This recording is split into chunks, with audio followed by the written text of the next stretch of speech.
તમારે ધંધો કરો, મને જમીન વેચીને રૂપિયા જ જોઈએ છે ને? હા બોલાવો મારી દીકરી અને જમાઈને અને વેચી નાખો જમીન. બેન ને જમાઈને એનું શું કામ છે પણ? મારી દીકરી તો લાડલી છે અને મારો જમાઈ તો રામ છે, રામ.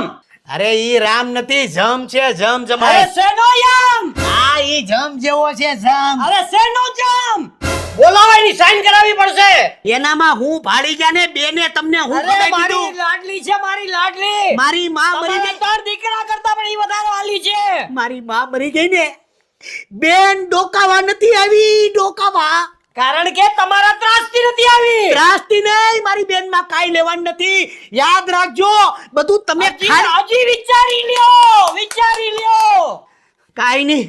હાલો હવે ભાઈ, શું કરો છો? બોલ જલ્દી. હા જમીન એકવાર નામે થઈ જાય ને, પૈસા વેચી અને તમારાથી બેન થી આઘારી જમે. હાલો.